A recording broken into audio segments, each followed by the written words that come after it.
the Golden State Warriors. The Warriors have gone 3-1 the last 4 games. Now, why am I focusing just on 4 games? Well, that's because they acquired a guy in Jimmy Butler. They acquired him on the trade deadline and also signed him to a fat contract as well, basically matching his years with what the years are lined up with Steph Curry. So for the remainder of Steph Curry's contract, he's going to have Jimmy Butler at his side. Now, a lot of folks are saying, well, that's really cool and all, but how much of a difference is Jimmy Butler really going to make on this team? Because, I mean, look, he's an all-star, he's a premier player, but does he fit in with Golden State? Does he, fit in with Draymond Green because they're both kind of alphas, they're both dogs?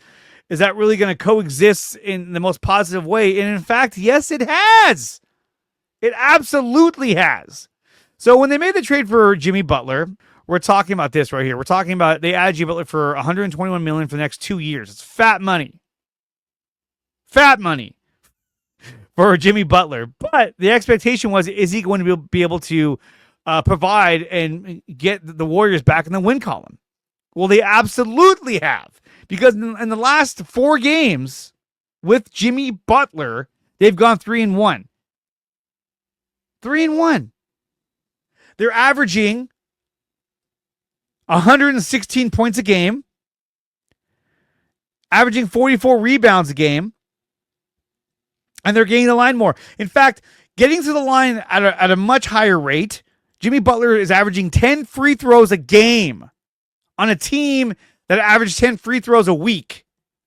So, yes, he's making a huge difference. He's making them an automatic contender for a title. And he's doing things and creating more space for the players around him. And that's why they're scoring more points. It's why Steph Curry is averaging 30 points a game in the 4 games that Jimmy Butler has been here. So yes, he has made a big fucking impact on the Golden State Warriors. Their aim is to get the 6th seed. And right now they're in the 10th. But I think the way they're playing, they can easily get to that 6th seed. Now, they lost to the Mavericks, who didn't have Luka. We all know the whole story. Didn't have AD. We know about that. They lost 111 and 107 in a game where Kyrie Irving was getting every call that you could possibly think of. He was getting it. But in all the other games, he's done an amazing job. Now, how good of a job has Jimmy Butler done? Through 4 games with the Warriors, he's averaging 21.3 points a game, 7 rebounds, 5 assists, 1.3 steals, and helping the Warriors go 3-1. That's great. He's averaging almost 6 assists a game. That's what Andrew Wiggins couldn't do. This guy is an ex-player. Not ex, not anymore, but he's like one of your prime players. So now when Steph Curry's not on the court, you have Jimmy Butler on the court who can create, who can score, and who can get to the line. He's changing the entire complexity of the Golden State Warriors, and I love it. I love every freaking minute of it. Their last game against, at the time, the number 4 seed Houston Rockets, they beat them 105-98. They were up by 22 points at one point against the Houston Rockets on the road. On the road. And tonight, or not tonight, on Friday night, they have one more game on the road, which is against the Sacramento Kings, who have also done fairly well. We're going to cover the Kings as well. But Jimmy Butler has been the biggest difference maker. And this is why we heard comments from Draymond Green at the All-Star game, which was at the Chase Center, saying that he believes that the Warriors are not only a title contender, but they're going to win a championship this year. Now, Draymond, I don't want to go too far and say, yeah, you guys are going to win a championship, but I think they definitely can because of the experience and talent they currently have in the team. And not to mention, they still don't have Jonathan Kuminga back. Once he comes back, that's like Jimmy Butler 2.0. Same size, same height, same kind of game. So that's going to be a difference maker. Larry B says the Warriors have some issues. Yeah, so do the Lakers too. But they do. They do have some issues. But everyone would say, well, they're missing a big man. Well, if some of you haven't noticed, Quentin Post, who's their 2nd round draft pick, a 7-footer who can hit threes, has been dominating out there. And he's been a huge contribution to the Warriors. They still got Trace Jackson Davis, and they still got the veteran Kevon Looney. But by making this trade, by trimming some of the fat off this team, getting rid of Slow-Mo, getting rid of Dennis Schroeder, getting rid of some of these guys, it's opened the door for guys like Moses Moody to have a much bigger role in this team, and he's played a lot better ever since this trade. Why? Because he's getting the ball more. He's getting on the court more often. Brandon Pajemski has been balling ever since he came back, and now without Schroeder getting in his way, now he's scoring a lot more points. So this whole team has benefited from this trade. It's giving the players more minutes on the court. They're not having to share minutes with a 10-man, 12-man rotation. And they got Jimmy Butler, who's not only a scorer, a guy who gets to the line, averaging 21 points a game. The first game he played, he scored 25 points. But he gets to the line.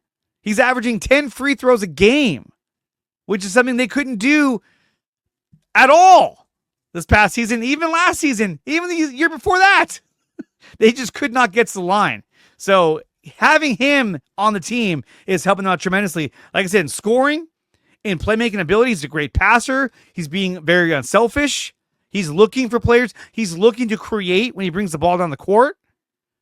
And he is a dog in defense. Like we said earlier, when it comes to Jimmy Butler, he's averaging almost 2 steals a game. That's all because of the fact that he's a good defender. And he has an impact on the game. So I think making this trade was invaluable. They had to make a trade. They had to get somebody else in here, because if they didn't, instead of going 3-1, they'd probably be 0-4. Who knows? But you could say, well, Andre, it's only 3-1, dude. It's only 4 games. Like, you're getting real excited. It's the way they've won in those 4 games. Getting to the line, playing really good defense, because he brings that as well. Scoring in the paint, not relying on bombing threes. You know, this team has taken on a new identity, and I'm loving every minute of it.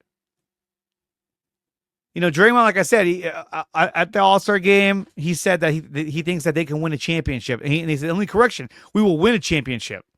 I think they definitely have a chance to make a lot of noise in the playoffs. I'd be shocked if they won a championship, because I don't know how they're going to guard Nikolai what's his name? Joker? I don't know how they're going to guard him. Jokic? Because he's a monster. I mean, Draymond, you did it 2 years ago, but that was 2 years ago. Jokic has evolved into an even bigger, badder center than he was 2 years ago. So we'll see how that plays out. But for the Warriors, they go to Sacramento to take on the Kings at the Golden One Arena. That'll be on Friday at 7 p.m. When you go against a Warriors team that has Jimmy Butler, Stephen Curry, Draymond Green, and plays good defense, I don't think those numbers are going to hold up. So I do see the Warriors getting a win in this game because they're playing top-notch basketball. I mean, this trio is tough to stop. They really are. And then after Golden State, the Kings will go on to play the Charlotte Hornets and the Utah Jazz. Now, going back to the Golden State Warriors, they have, out of all the teams in the West, okay, out of all the teams in the West, they have the easiest schedule here on out. So if anyone has the advantage of getting themselves into the playoffs and into a higher seed, it's the Golden State Warriors.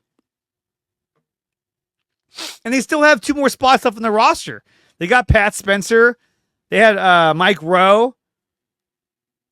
But those are 2 positions that if they were able to get a guy who's bought out, they can add more players.